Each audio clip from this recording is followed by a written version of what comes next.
whatever. It's not a big deal. There you go. Your thing. Alrighty. So we're talking about location today.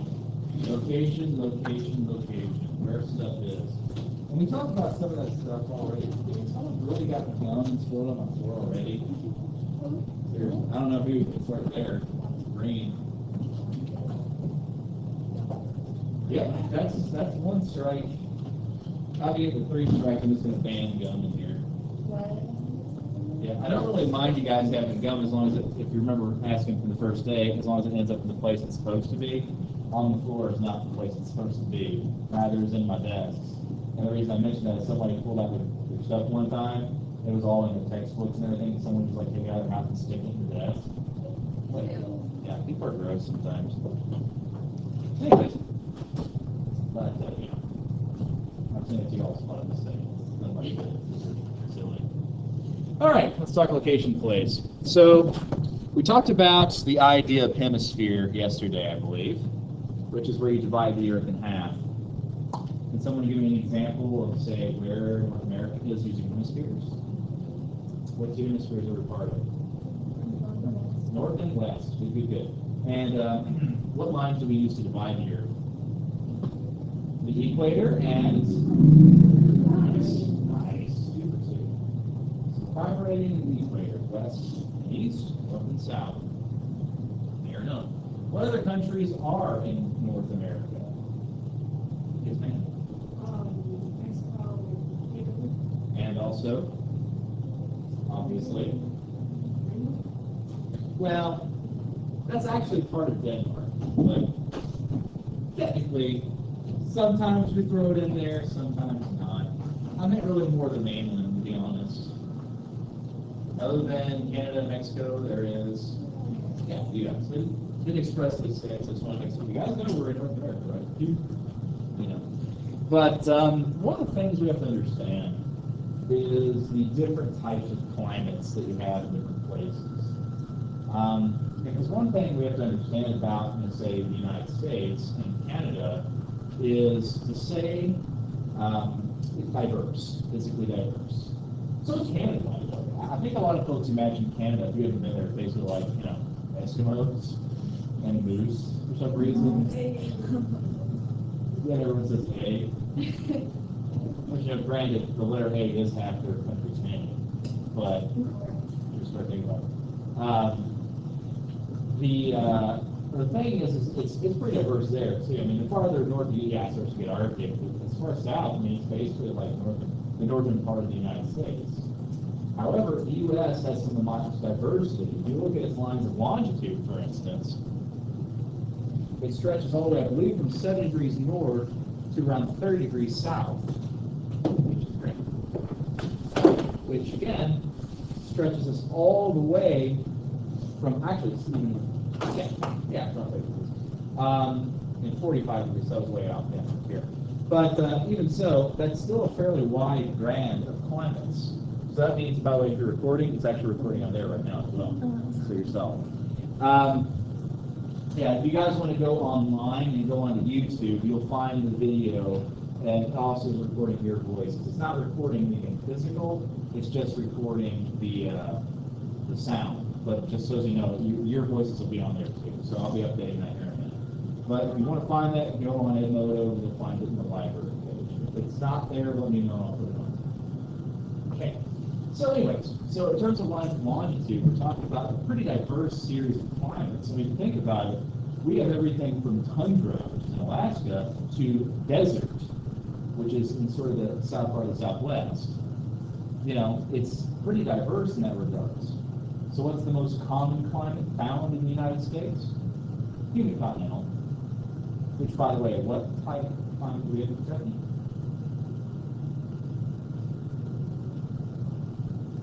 What'd you say? I don't know. Crickets. You want to take a guess?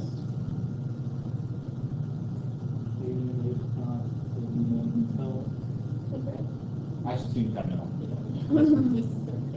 It's the most common one, you know, to say. But essentially what it comes down to is, you know, like what we experience for seasons, you know, the way our summers are, the way our winters are, that's pretty standard for a lot of the United States. That being said, in Kentucky especially the Ohio River Valley, we experience a great deal of humidity that other places don't. And that cannot be overstated. Like, there are places that are hotter in the States, but it doesn't necessarily feel that way. Like, that's one thing that always amazes me. Like, this one lady I knew who moved here, actually moved to Tennessee. She was visiting here, and it was her first major trip over this side of the world, this side of the States, and she normally lived in California. And so, she was used to hotter temperatures, and so she was out laying around in summer heat, expecting it to be just like at home, and she passed out. And she was like, we had to take care of this person and give her lots of fluids and things that kind of resuscitate her, so stave off heat stroke, because she wasn't expecting that type of humidity. It just sticks to her. So again, what you have depends on where you are. So first we're going to start with the states. Now, of course, this type of map you guys are experiencing, because that's what you're working on right now. We haven't finished already. But we can further subdivide the states. We tend to do this already, because, for instance, we might say, oh, they're in the South, or they're in the Midwest, or things like that. That's because we tend to group them based upon certain similarities. Now, of course, physical geography helps to do this as well. For instance, the Ohio River tends to be seen as this boundary between the North and South. One thing about that, that's the type of boundary we call a natural boundary. It's a boundary that has a physical thing dividing something. And what's interesting is if you look at states in the eastern side of the United States, you have these really kind of odd shapes between these different states, because frequently that is a natural border of some fashion, a river, a set of mountains, something like that. On the other hand, if you look west, what do you notice about the shapes of the states? They suddenly go from being these really irregular shapes to being, square, straight lines. Why? Because it's desert or grassland, where there's nothing there. If you have nothing to base it on, you have to more or less agree that it's a straight line. And usually they use longitude and latitude, which is an interesting thing to think about. Longitude and latitude uses the prime meridian and uses these other measurements based off of something we've just kind of created. So essentially, even though we're trying to make it form of absolute location, it's still more or less relative because it's in relation to longitude and latitude. So if you look at the first place settled in North America, what are we talking about? Let me rephrase that question, because that was a bad question. The first place settled by Europeans. Yes? Yeah, where is that at? Which region here? You got it. Why did they settle in the Northeast as opposed to, say, the West, or something like that? Yeah. Well, true. Why did they not know it was there? Yeah, how did they discover it? They were looking for something else. They ran into it, They got a boat and boom, stopped. But why did they stop there? Do you know why they stopped at Plymouth? Yeah. They thought it was the Indies. That's Columbus. Oh. And actually he didn't stop it, he came back. Yeah. They weren't even They ran out of beer. True story. Yeah, that's why they stopped. Because basically ships, think about this way. The way you preserve food to last a long time without refrigeration basically comes to three different ways of doing it. Salting / smoking it, think like bacon.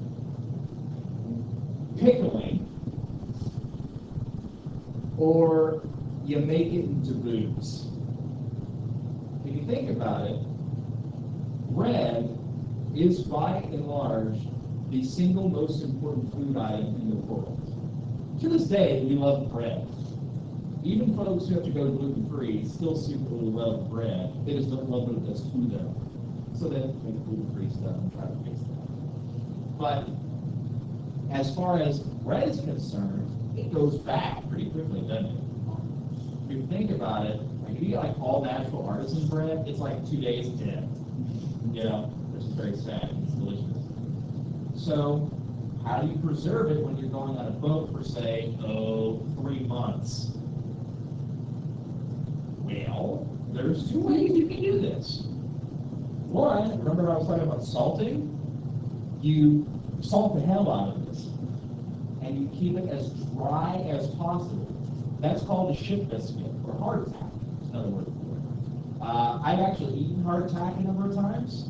If you just try to bite it, no, it doesn't work. Here, I don't know if you guys ever had a noun layer. All right, it's harder than that. Yeah, it's pretty rough. So the way that you would deal with this is like if you were making like a soup or a stew, you throw that peppy in there, and it sort of makes like a dumpling. Or if like you're eating it with breakfast, you have it with coffee, and then like the amount of salt in it is unbelievable. Like you have to constantly drink to keep that. Imagine like eating nothing but pretzels. It's the best way I can describe it. Now, the second way, and this is a way, by the way, that was perfected by the Babylonians, is you make beer. Beer and bread is basically the same thing, just one's a liquid. True story. Both are fermented with yeast. The difference is that when it comes, well, basically the difference is the amounts, the number. It's simple chemistry. So beer was a way of preserving it, and it was a food item. It wasn't just people got, drunk off of it.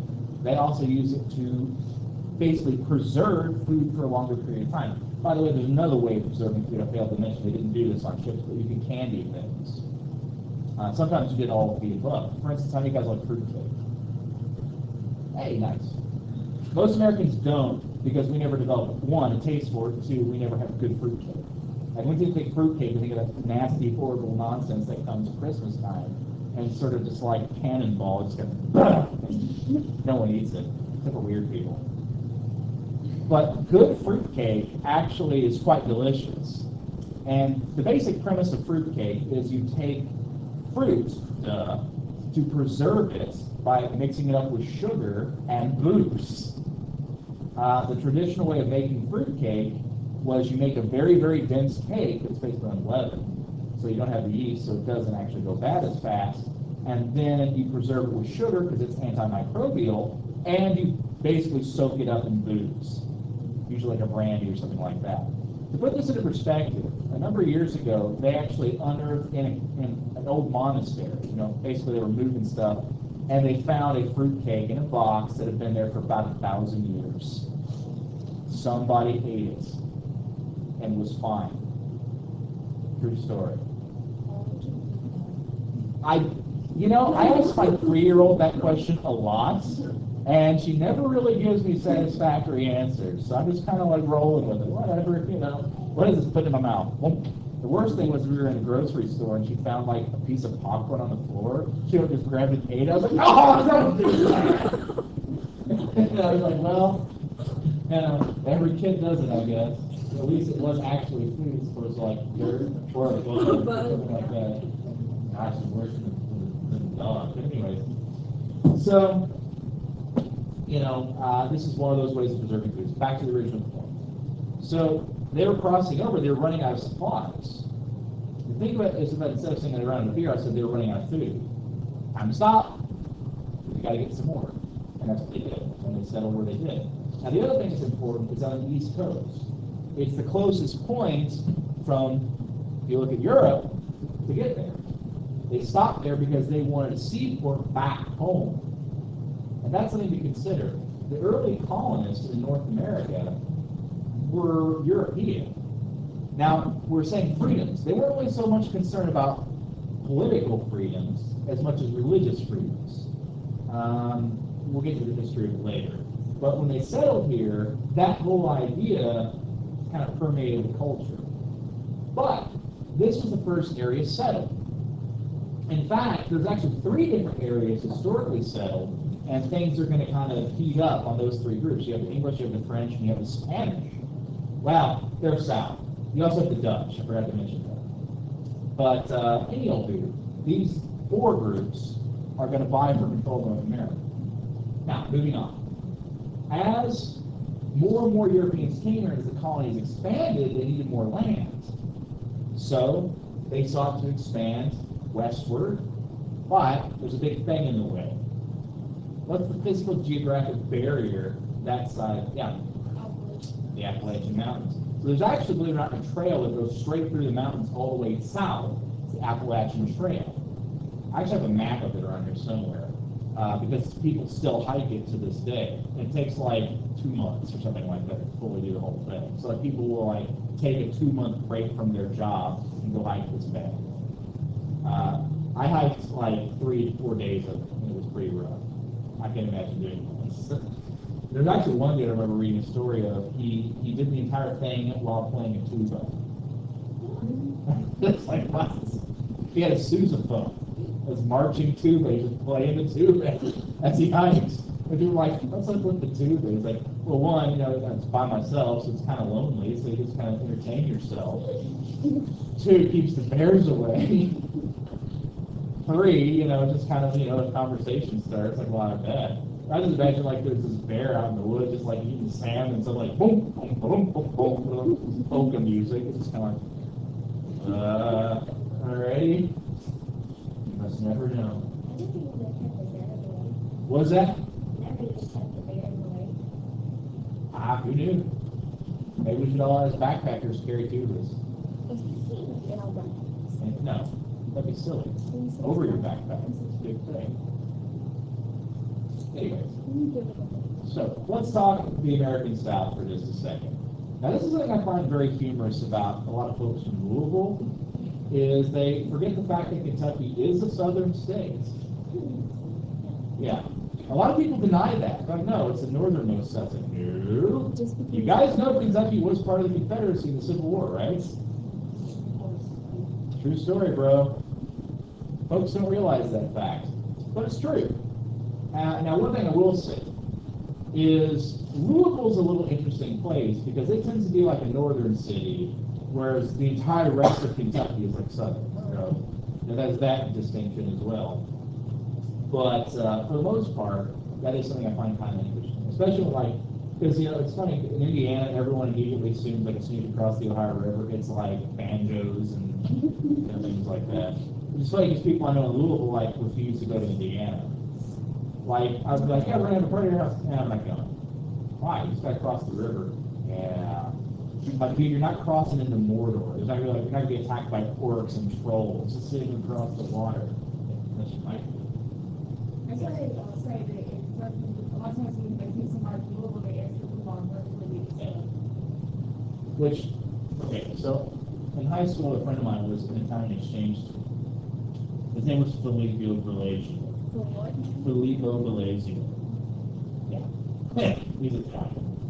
And a lot of things, I remember him, he specifically messed with people in the States. Like, it was like, oh yeah, we only have 1 pair of shoes in our entire house, and we share them. Really? You know, because like people are like, you know, thinking he's like in like this little hut in Italy. Like, dude, no. He's from Rome. You know, it's a city. They got cars there. That's good stuff. But he did it purposely. So then he was trying to think as he was about to go back home at the end of the term, like, what lies should he tell people about when he comes to the States? And like, dude, tell everybody you got abducted by Native Americans. He's like, yes. He was like, the Indians, they may be one of their people. Everyone in Kentucky rides horses everywhere. Yeah. Really? Oh, yeah. Anyways, I thought that was funny. But one thing I will say also in common with the South is that traditionally it's very rural. You guys know what I mean by rural? Farming, country, that sort of thing. That's changed recently. And the main reason behind that is air conditioning, honestly. If you think about the North, a lot of it was industrial. If you guys have ever been to like Detroit, or you've been to areas like Gary, Indiana, or been through Gary, Indiana, it's these steel towns. They're not there anymore.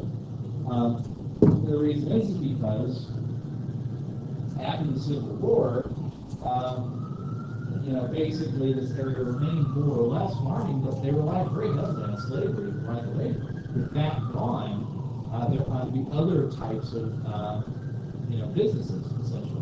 So what happened was there was a lot of desperate people ready to work, so they tried to move north, and didn't work, and things like that. With the introduction of air conditioning, however, what happened was factories could then move to the south, because factories are pretty hot places to work, you can imagine. So you can imagine being in a Kentucky summer in a factory, no air conditioning, with machines going, and it's not going to work. The air conditioning makes it possible. And they could actually pay workers less, so a lot of these things move south. That's where you had sort of this influx of manufacturing. Although that being said, it's still a largely rural area. That and service industries. But we do that. So Midwest. Midwest is, by the way, I forgot to mention, I'm kind of putting the rough outlines of notes here for you guys. So I already talked about Northwest, that's most of the marine West Coast and area first settled. Actually, I forgot to mention that part. Climate-wise, it's most of the marine West Coast because it's along the ocean. It's along the coast of the ocean. Now, one thing I will say about it is that if you think about the types of food popular in the Northeast, it's all seafood. It doesn't make sense because that's what's there in the environment interaction. Now, as far as most of the food produced in the United States, though, that would be the Midwest. It's a lot of grasslands, highland plains. And it's nicknamed the breadbasket of the United States because the fact it produces more food than the other parts. Like 75% of the food produced in the U.S. is produced there. If you think of like Wisconsin, what do you think about? All right. So, people tend to think of Texas as being the main cow state, but they're up there a lot too, because you think about it, it's a lot of open grasslands, flat. Yeah. Sorry, what? Yes. Oh. Basically, under Northeast, it says Marine West Coast and the area first settled. Under Midwest, it's grassland with arid plains, and then breadbasket, most food grown there. As far as south, mostly humid continental and rural. These kind of points I make. Okay. So, again, grasslands aren't really useful for a lot of things. For one thing, it's kind of dangerous territory. Because you have the way the weather patterns work, there's a lot of hot and cold fronts coming through there and slamming into each other. When that happens, you have tornadoes. And by the way, a good thing about tornadoes, you guys are aware, tornadoes are more dangerous than pretty much any other storm form. Largely because they're really, really difficult to predict. If you guys have ever lived in this area, you know we get tornado warnings and watches all the time. And sometimes they come, sometimes they don't. When they do, they hit hard. Yeah. Actually, I found out one right over my head when we were in my grandmother's. No kidding. It was like, right next to the river, so the valley actually saved our lives. Yeah. And it started spinning with it and disappeared. That's scary. It was funny. Yeah. Well, one thing I will say is that people I've met in Louisville, like they're so used to these tornado warnings that anybody comes in, they're like, "Oh my God, there's a tornado warning!" Yeah, whatever. Like other people will just like kind of hang out. Like my dad's house was completely ripped off its foundations when he was a kid from the big tornado that went down Bardstown Road. And he is like just so like doesn't care. Like if there's like a tornado coming, it's like, I'll move it when I see it. I'll move down the basement when I see it. It's like, what? That's how he is. And that does happen. The thing is that they're really unpredictable. That being said, that's just the physical geography, the way on how the wind moves to the physical land. Yeah. Now, as I was researching about tornadoes throughout life, it said that the supercell tornado is the most dangerous and deadly tornado. Yeah, that makes sense. Yes, ma'am. Which one? Under West? Mix of Mediterranean, arid and semi-arid, and then deciduous and coniferous. Yeah. Mediterranean. Looks like Mediterranean. This is why I generally don't write things. Mediterranean. Yes. Maybe you should write bigger. No. Yeah, because we're kind of Most of the time I won't be actually writing it there. This is just for today. I did it on PowerPoint. It wasn't the other day. It's 2 days. The void. Anyway, yes, it's Tuesday. But guys, you know Mediterranean climate? Yeah. Okay. Tends to be pretty humid. Arid and semi-arid refers to desert and areas around desert. Furthermher, if you go farther north in the west, you've got deciduous and coniferous forests as well. Do you guys know how to tell the difference between a tree that's deciduous and one that's coniferous? Which is the evergreens? Yeah, this is it deciduous or coniferous? It's coniferous. You know how you tell a difference? One, the leaves, because some are deciduous, like hands, or flat. Others are like pins and needles. The best way that I've ever heard to remember it is all pine trees have pine cones. Coniferous. So think about that. So they sometimes have mixed forests. Yeah. How do you spell the word? Decidous.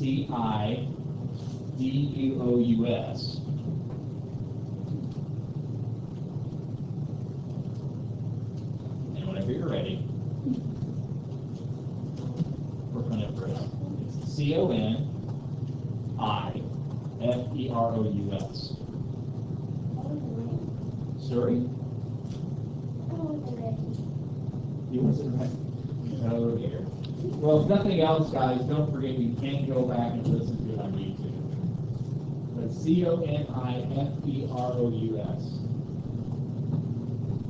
Coniferous. Coniferous.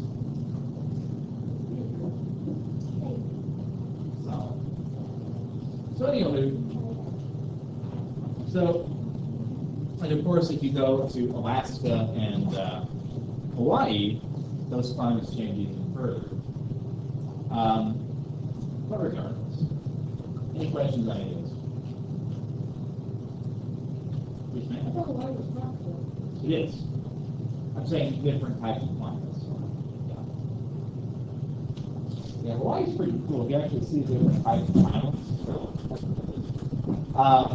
There's actually a couple beaches that are black sand from the volcanic ash, and it's pretty cool. My dad actually took some pictures over there in Hawaii, and it looks like a black and white photo, but if you look really closely, you see the tents and like stuff that's kind of off the sides. So it's like, oh, that's actually a color picture. So, but that's pretty neat. In Alaska, I loved Alaska when I was there. You know, it's very, very vibrant in the spring and summer. That's really, but it's pretty cool. In the summer, yeah. It gets dark for like an hour, but that's about it. They had a baseball tournament there at one point. I think one of the games began at like 12:30, like past midnight. Light out, you know. Getting used to sleeping, that's a little weird. The best way I can describe it is if you guys have ever been through supermoon camping. You know, basically when the moon is really in close proximity and it's full and you're getting like tons of light, like you can see like it's day out more or less. And it's pretty zany. Especially trying to sleep, it's like it's all light out. You know. In fact, the theory suggests that in the earliest part of human history, when we were hunter-gatherers, that part of the time where people couldn't sleep because of those moons, it would drive them to insanity. Because if you go long enough without sleep, you start going crazy. And that's where the idea of lunacy comes from. You're saying someone's a lunatic? Luna refers to the moon. It's lunar. So, it's fun stuff. The thing you realize when you have a newborn is, one of the things that's determined as torture by the Geneva Convention is preventing someone from sleeping for so many hours, and basically that's what babies do, so they're essentially torturing you. Okay. All right, that's it, guys. Got about 10 minutes to kind of marinate.